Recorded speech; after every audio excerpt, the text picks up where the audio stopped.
Françoise et son mari Gérard découvrent pour la première fois le logement qu'ils vont occuper pendant au moins un an. L'actualité en bref de ce lundi, c'est d'abord l'inauguration de la résidence La Croisette à Taon-les-Vosges.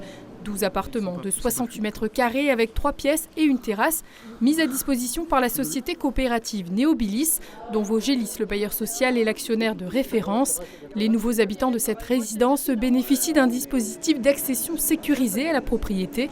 Pendant 12 mois, ils verseront un loyer et pourront ajouter une part dite acquisitive du montant de leur choix. Une sorte d'épargne qui les aidera à acheter leur logement s'ils le souhaitent à la fin de cette période. Dans le cas contraire, ils seront relogés ailleurs. Coût de cette résidence, près d'1 800 000 € pour Néobilis. Un 5e livre écrit à cœur ouvert, ou plutôt à ciel ouvert, c'est le titre du dernier ouvrage de l'écrivain spinalien Nicolas Mathieu. Il était en dédicace vendredi dernier dans une librairie de la Cité des Images.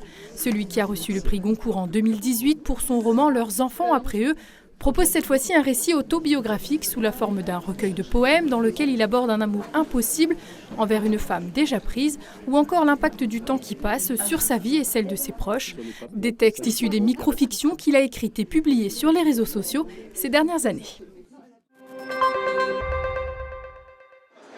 Près de 10 000 personnes ont visité le salon Green Expo ce week-end au centre des congrès d'Épinal, un record de fréquentation depuis sa création il y a 2 ans.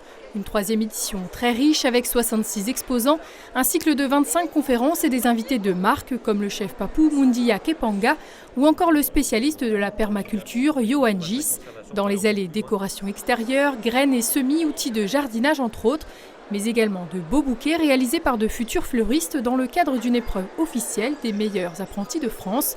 En bref, une édition qui donne envie de se mettre au vert avec l'arrivée du printemps.